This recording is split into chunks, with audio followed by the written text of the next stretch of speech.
네, 두 분의 연재 모두 끝났습니다. 두 분 연재에 대해서 궁금한 점이 있으시면 그 화면 위쪽에 있는 강의에 대한 GD 클릭을 누르시고 질문을 해주시면 감사하겠습니다.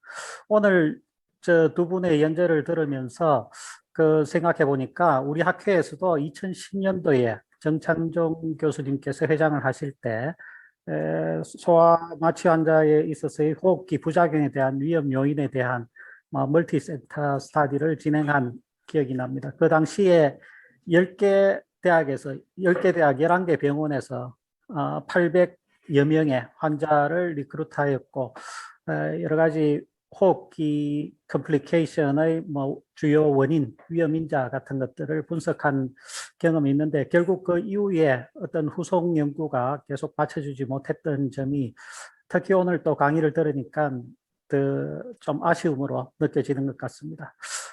우선 올라온 질의에 대해서 그 연자분들께 질문을 드리도록 하겠습니다. 첫 번째 김영선 교수님께 질문을 드리도록 하겠습니다. 크게 학회에서 유럽 학회에서 진행한 애프리콧과 넥타린 스터디에 대해서 그 소개를 해주셨는데 그 스터디의 결과를 좀 간단하게 소개시켜 주시면 감사하겠습니다. 사실 이게 그 아프리콧, 넥타린 모두 이제 본 변수가 너무 많고 해서 제가 강의에서 좀 너무 이제 간략하게 다룬 것 같아서 제가 좀 더 자세히 답변을 드리겠습니다.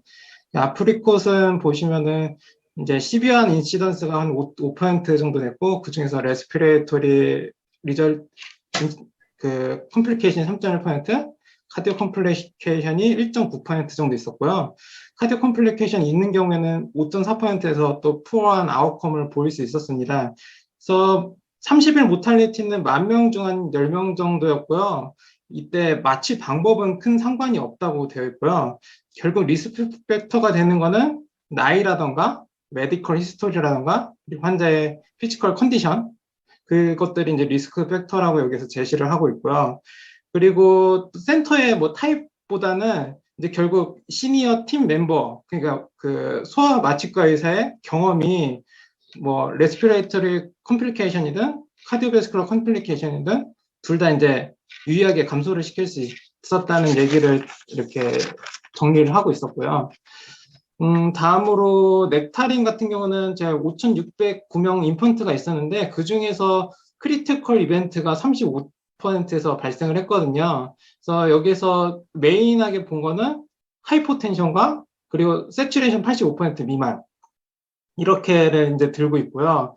이거에 영향을 미치는 요인으로는 결국 그 나이 주수로 얘기를 했죠. 나이랑 메디컬 컨디션이랑 그리고 컨제니탈 아노말리 있는 경우가 이제 리스크가 올라가 있는 걸로 되어 있고요.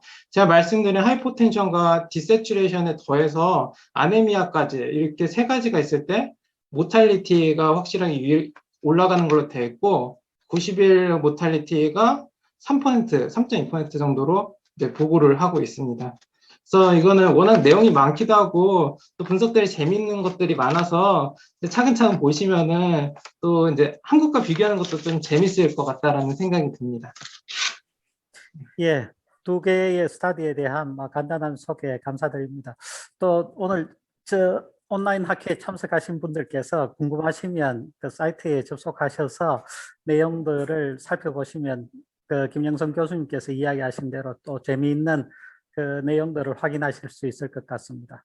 그래서 저희 학회도 좀 전에 총회에서 이야기 드렸던 것 같이 소아 마취 환자의 데이터베이스 구축을 위한 작업을 시작을 하였습니다.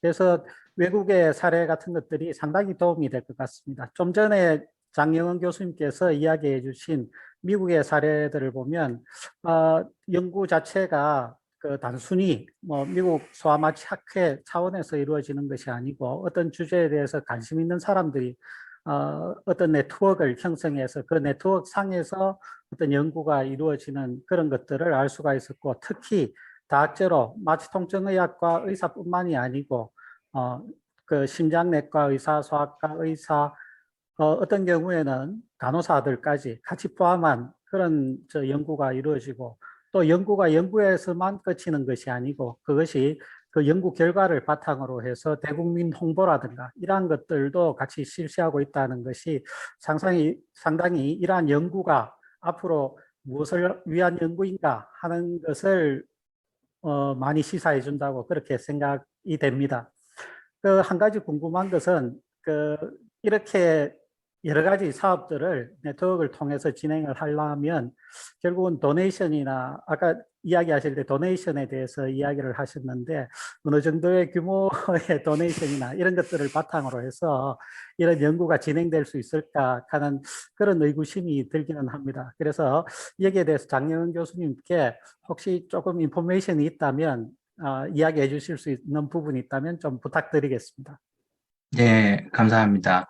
어, 그, SPA 산하 기관들은 홈페이지가 있기도 하고 없기도 해서 그 재정 상태에 대해서 공개된 거는 알 수가 없었고요.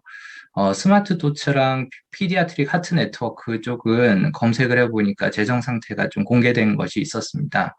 먼저 그 아네스테지아랑 뉴로톡시시티에 관련돼서 연구를 하고 있는 스마트 도츠는 1년 전체 예산이 한 35만 5천 불 정도, 우리나라 돈으로 한 4억 정도가 되고요.